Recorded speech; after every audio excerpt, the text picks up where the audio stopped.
आष्टी तालुक्यातील धानोरा येथे पंचायत समिती सदस्य परमेश्वर काका शेळके यांनी शासनाच्या मंजुरीची वाट न पाहता शेतकऱ्यांचे पशुधन वाचवावे या उद्देशाने व शेतकऱ्यांच्या पशुपालकांच्या विनंतीवरून चारा छावणी सुरू केली असून मंगळवार दिनांक 5 फेब्रुवारी रोजी माजी आमदार साहेबराव नाना दरेकर यांच्या हस्ते छावणीचा शुभारंभ करण्यात आला।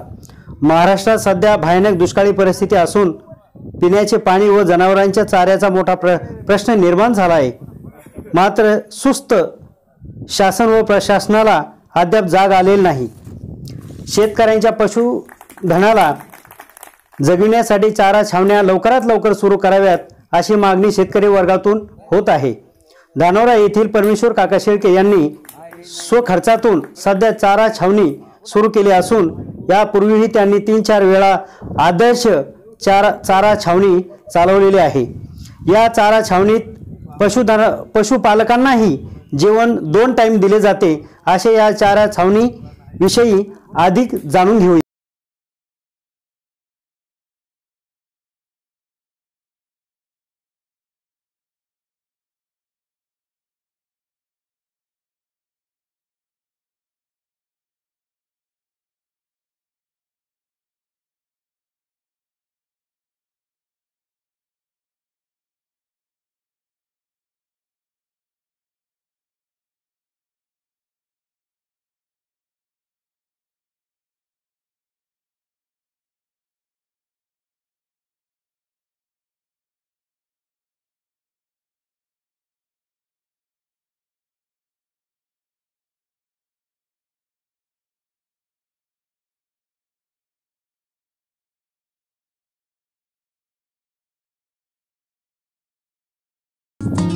महाराष्ट्र शासनाने जवळपास बरेच दिवसापासून दुष्काळ जाहीर केलेला आहे, पण जनतेच्या बऱ्याचशा मागण्या अजून पाठीमागे आहेत। जनतेच्या सोयीसुविधांकडे या सरकारला लक्ष द्यायला टाइम नाही। परंतु या आष्टी तालुक्यातील धानोरा येथे परमेश्वर काका शेळके यांनी या जनतेच्या सोयीसाठी जनावरांची छावणी स्वतःच्या कर्तृत्वावर सुरू केलेली आहे। त्यासाठी आपण माजी आमदार माननीय साहेबरावजी दरेकर नाना यांच्याकडून आपण थोडक्यात माहिती समजावून घेऊया। गेली या भागामध्ये खरीप आणि रब्बी दोन्ही हंगामामध्ये पाऊस नसल्यामुळे भयान परिस्थिती आहे। गेली 2 महिन्यापूर्वी केंद्राची टीम येऊन गेली, तरी त्या येऊन गेल्यानंतरच ह्या छावण्या सुरू व्हायला पाहिजे होत्या। परंतु गेली ह्या 2-3 दिवसापूर्वी कॅबिनेटने निर्णय घेऊन छावण्या चालू करण्यासंदर्भात छावण्या अर्ज दाखल करण्याच्या संदर्भामध्ये कामकाज सुरू आहे। काकाची अजून छावणीला आज मंजुरीला जाणार आहे, पण काकांनी या भागातल्या शेतकऱ्याचे आग्रा खातर आणि शेतकऱ्यांचं पशुधन जगलं पाहिजे अशा विचाराने काकांनी आज छावणीचं उद्घाटन केलेलं आहे। आणि बऱ्याच ठिकाणी असं करावं लागणार आहे। या दुष्काळाला सगळ्यांनी गुण्या गोविंदाने तोंड द्यावं लागणार आहे, नाहीतर पाण्याची भयान परिस्थिती आहे, चाऱ्याची भयान परिस्थिती आहे। तर सगळ्यांनी एकमेकाला समजून घेऊन हा दुष्काळ पार पाडावा लागणार आहे। आणि सरकारकडे बी, कारण 9 साली 12 साली 14-15ला छावण्या चालू झाल्या। आता शासनाने याला सिलिंग घातलेलं आहे। 500पेक्षा जास्त जनावरं घेतली जाणार नाही, तर ती शासनाला उद्या मुख्यमंत्र्यांशी बी आम्ही ह्या विषयावर बोलणार आहोत की किमान 1000 जनावरांची परमिशन दिली पाहिजे। कारण 5 छावण्यालाही 10 मजूर लागणार आहेत आणि 1000 जनावरांनाही 10 मजूर लागणार आहेत। तर छावणीवाल्यांचा विचार केला पाहिजे।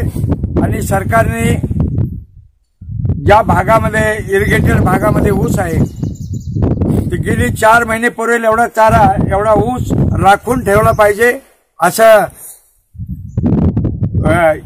साखर आयुक्ताला शासनाने कळवलं पाहिजे। तेव्हा शासन ज्या अडचणी येतात त्या आपल्या खासदाराच्या आमदाराच्या मार्फत आपण सातत्याने सरकारशी हे मुद्दे मांडूत आणि दुसरी गोष्ट आहे की पाण्याचाही उद्भव कलेक्टरने दिला पाहिजे. उद्या पाणी कुठं नसलं तर एक तर शेणात पाणी सोडलं तर तेवढाच एक सोर्स राहणार आहे. आणि म्हणून छावण्यावाल्याला सुद्धा सरकारने म्हणजे कलेक्टरने तो सोर्स उपलब्ध करून दिला पाहिजे. त्या विषयावर बी कलेक्टरशी चर्चा करावं लागणार आहे. उद्या मुख्यमंत्र्याला सांगावं लागणार आहे की आम्हाला कोकळीचं किमान एक 50 MCFT जरी पाणी दिलं ते 2-3 महिने पाणी पुरवल अशी पाणी उपलब्ध करून देण्याची ही सरकारवर जबाबदारी सरकारने घेतली पाहिजे असं मला वाटतं. आणि या भागामध्ये प्रथमच आपल्या भागामध्ये परमेश्वर काकांनी ही छावणी सुरू करण्याचे एक डेअरिंग म्हणावं लागेल. हो अगदी बरोबर. कारण सरकार हे कधी परमिशन देणार आहे हे पण सांगता येत नाही. मागच्या वेळेस काही लोकांनी 1.5 महिने छावण्या चालल्या, त्याचं पेमेंट त्या छावणीवाल्याला मिळालं नाही. अशी परिस्थिती होऊ नये म्हणून उद्या मुख्यमंत्र्याशी याबाबत सगळ्या आमदारांशी चर्चा करून मुख्यमंत्र्यापर्यंत हा प्रस्ताव पाठवू आणि होता होईल मृग नक्षत्रामध्ये पाऊस परमेश्वराने लवकर पाडावा अशी सगळ्याच्या वतीने या वटवृक्षाखाली विनंती करू अशी एक सदिच्छा आपण व्यक्त करू. आणि काकांनी सुरू केलं काकालाही माझ्या वतीने एक धन्यवाद देतो आणि या ठिकाणी थांबतो. नानाने या ठिकाणी चांगल्या प्रकारे आपले विचार मांडलेले आहेत. तर काकांनी सुद्धा या ठिकाणी कशा प्रकारे छावणीला डेअरिंग केली हे आपण अधिक त्यांच्याकडून जाणून घेऊया. महाराज सेवाभावी संस्था धानोरा तालुका आष्टी सर्व तरुणांचं हृदयस्थान आणि गोरगरिबाचा जाणता राजा आणि धानोरा गावचं भूषण माननीय परमेश्वर काका शेळके यांनी गेली लगातार 5-6 वेळेस या ठिकाणी अतिशय सुरेख अशी छावणी या परिसरामध्ये चालू केली. आणि या छावणीच्या माध्यमातून 1 रुपयाची अपेक्षा न बाळगता फक्त जनावरांना कशा पद्धतीने पोटभर चारा मिळेल आणि त्यांची हेळसांड होणार नाही याची दक्षता घेतली. आणि अशाच पद्धतीनं ताबडतोब कसल्याही प्रकारचा विचार न करता आष्टी तालुक्यामध्ये धडाडीचं असं बांध ठेवून या ठिकाणी कसल्याही प्रकारचे पूर्तता नसताना या ठिकाणी छावणीचा नारळ फोडायचा अतिशय मोठं धाडस या ठिकाणी करून त्यांनी या ठिकाणी छावणीला सुरुवात करण्यासाठी माजी आमदार साईरावजी दरेकर नानांच्या हस्ते आज या ठिकाणी सर्व शेतकऱ्यांच्या उपस्थितीमध्ये अतिशय आनंद उत्सवामध्ये या ठिकाणी नारळ फोडलेला आहे.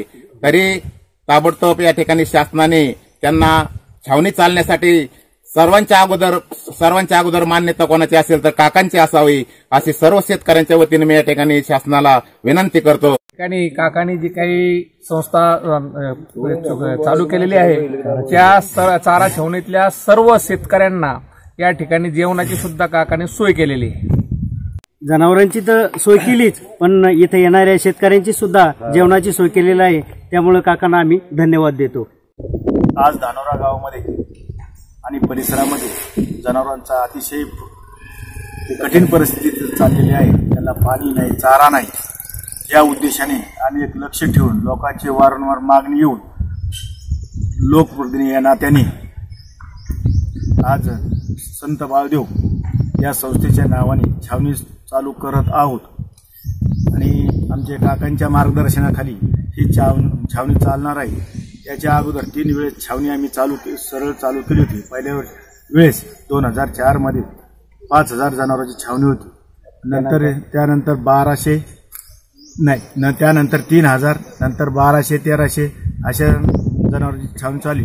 त्याचबरोबर शेतकरी जे छावणीमध्ये राहत होते त्यांना प्रत्येक धार्मिक याचे कीर्तन संध्याकाळी व्हायचं आणि 2 टाइम जेवणाची सोय ह्या छावणीच्या माध्यमातून परमेश्वर काकाच्या नियोजनाखाली आम्ही सुरळीतपणे चालू ठेवली होती. आणि त्याच मार्गदर्शनामुळे पंचक्रोशीतील शेतकऱ्यांनी आम्हाला विनंती करून हे केले की कसल्या हालतीत काही करा पण छावणी चालू करा. कारण जनावरांना चारा नाही, पाणी नाही, त्याची तुम्ही थोडीफार हे घ्या, दक्षता घ्या. आणि शासनाच्या पाठीशी आम्ही शासनाला पाठपुरावा सर्व शेतकरी म्हणून करू असं शेतकऱ्यांनी आम्हाला ही केलं, त्याच्यामुळं आम्ही आज छावणी चालू करत आहोत आणि छावणी चांगल्या प्रकारे चालन. पण शासनाला एवढीच विनंती करेल मी आज की छावणीला लवकर परवानगी द्यावी आणि उद्यापासून जनावरांच्या छावणीच्या खुट्या वगैरे ठोकून त्यांना लागणारं जे साहित्य आहे त्या उद्याच्याला आम्ही ते शेड वगैरे ठोकून त्यांना त्या ठिकाणी जनावरं आणून चालू करून कुट्टी मशीन पाण्याचे हौद आमच्याकडे 7 आहेत, कुट्टी मशीन 3 आहेत आणि त्या माध्यमातून संस्थेकडे कर्मचारी आहेत आणि संस्थेच्या माध्यमातून आम्ही छावणी चालू करत आहोत. संपूर्ण महाराष्ट्रात दुष्काळी परिस्थिती असताना आता सध्या शेतकऱ्यावर कोणाचंही लक्ष नाही आणि आता शेतकऱ्यांच्या मागणीनुसार आमचे पंचायत समिती सदस्य परमेश्वर काका शेळके यांनी महाराष्ट्रात पहिली छावणी स्वतःच्या खर्चाने चालू केलेली आहे. आमच्या गावात धानोरा येथे ही छावणी ते स्वतःच्या खर्चाने चालवणार आहेत आणि शासनाने या छावणीची दखल घेऊन लवकरात लवकर संपूर्ण महाराष्ट्रात छावण्या चालू कराव्या आणि या छावणीचा जो काही खर्च होईल तो त्यांना परमेश्वर काकांना द्यावा आणि पशुधन वाचवण्यास सहकार्य करावे एवढीच विनंती. शेतकरी आहे आणि आम्ही असे सगळे शेतकरी म्हणून परमेश्वराकडे आलो आणि बाबा आमच्या गुरांना पाणी नाही, चारा नाही, कसं काय करायचं हे आम्ही सगळ्या शेतकऱ्यांनी काकाकडे आमच्या घरानं मांडले. त्यानंतर काकांनी सगळ्या शेतकऱ्याचे हाल पाहून, गुरांचे हाल पाहून त्यांच्याही पोटात तुटलं बाबा जित्राबांचं काय व्हायचंय, कसं व्हायचंय, अशा हिशोबाने काकांनी निर्णय ठोक घेऊन कुठलाही विचार न करता शेतकऱ्यांना त्यांनी लय मोठा आधार दिला आणि छावणी चालू करायचा निर्णय घेऊन नारळ फोडला. त्याच्याबद्दल सगळ्या गावाच्या लोकांच्या वतीने काकांचे अतिशय आभार मानतो. NDA is still a prestigious career option for today's youth. But many students fail because Maths is the biggest hurdle for NDA aspirants. But this is not the case here. Here, Maths is easy. very easy. Thanks to Mr. Anis Kutti, a true mathematician who has helped more than 1,000 students to crack the NDA entrance exams. And more than 350 students have become officers in Army, Navy and Air Force. So far, the highest in Pune. This has happened because of his unconventional yet impactful fun maths techniques, which he has termed Changumangu, Jugalbandi, Chandal Chokadi, Mara Mari and many more. Sounds crazy, right? But it works. For example, Jugalbandi is an art of doing mathematics, taking different concepts together and explaining the concepts together so that it becomes easy for the students to attempt any competitive exams. His multiple board strategy helps in solving problems quickly and boosts the confidence of the students. He has achieved so much in life and yet he is down to earth. His ability to get involved with the students is truly amazing. I used to have fear of maths, but after joining Anis classes, I have built up my confidence. My aim, my vision, my goal is to eliminate mathematics phobia so that students can learn mathematics with fun and crack any entrance exam in mathematics. I believe learning mathematics is fun. Come and experience at Anis classes. Anis classes, where maths is fun.